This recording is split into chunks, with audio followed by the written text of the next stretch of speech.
So I'm sure if you clicked on this video, you're already aware that Schitt's Creek cleaned up at the Emmys this year, winning in every category it was nominated. But did they really deserve it? Yes, a clangorous, vociferous yes. I agree. My wife and I were big fans of the show back in its little engine that could days. So we were thrilled that it won. My wife was even more thrilled than I was because she's a native Canadian. In fact, here's a candid shot that I took of her right after she found out. Oh, Canada, our home and native land. There's a lot that goes into making any show great. Directing, writing, set design, costumes, directing. I might have said directing twice. It's all important, and Schitt's Creek is great at all of it. Well, if you need some flattering things to say about me, I'd be more than happy to help.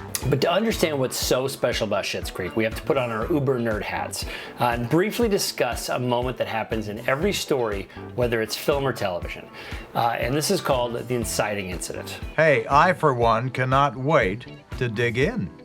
So the inciting incident happens in the first act of any story, and it usually happens after we meet our characters and we set up their stage of life. Then a new thing happens that will ultimately put them onto a new adventure. This new thing is the inciting incident.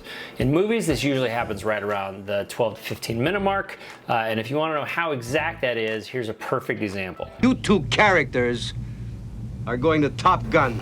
Right there at 15. TV's a little shorter, so you gotta get to the inciting incident a little faster.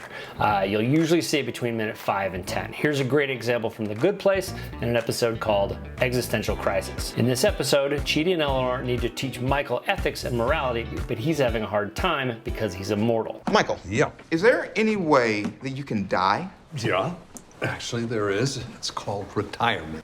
Imagine being retired. Everyone else is here, but you, poof, gone. Huh. So, you're saying I would be... No. Me? The scene starts 4 minutes in and ends around 5:30, and we're off to the adventure of the episode. Classic inciting incident. Okay, now we're getting somewhere. But Schitt's Creek doesn't do this, and this is what, in my opinion, takes this show to the next level. Schitt's Creek usually starts the inciting incident at second 1 of the episode. Here's a great example from an episode called Baby Sprinkle.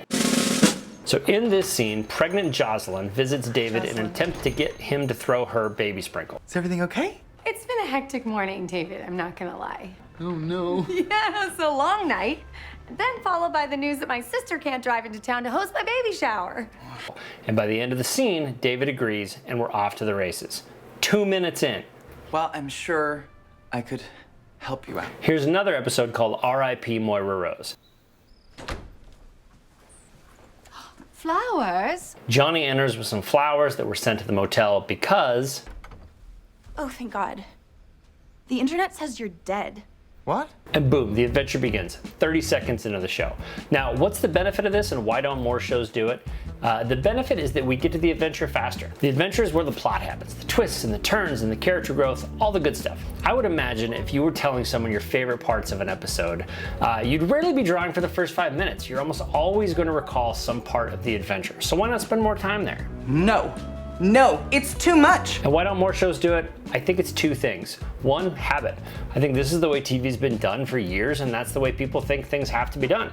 But 2, I think storytellers and studios don't trust their audience enough, so they spend unnecessary time on setup.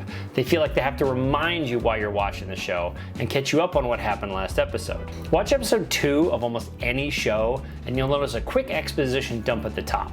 It's usually hilariously bad, unless you're Rob Lowe, in which case it's hilarious. Such a strong pilot, Uncle Dean. Right? But I want to show you the second episode. You know what, Dean? It's almost 10. I think we should wrap this up. Ethan's got to get to bed. Dad, this is a big episode. They have to reset the whole premise. That's a hard thing to do. In a graceful way, very difficult. Audiences are changing. You need to hook people faster and faster, or they're just going to be scrolling TikTok on their phones in a couple minutes.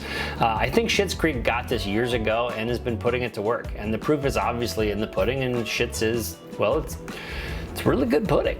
So that's it. That's the one thing that Schitt's Creek does that few other shows on television do. If you agree with this, frankly, expert, let's be honest, analysis, drop me a comment below, and if you can think of other shows that do the same thing, let me know. I would love to check them out. Also, if you like this video, please just lightly touch the subscribe button. No reason to be violent. Hit the bell for notifications. And even if you don't like this video, just subscribe anyway. You know, it'll be fun. We'll have a good time. Okay, all right.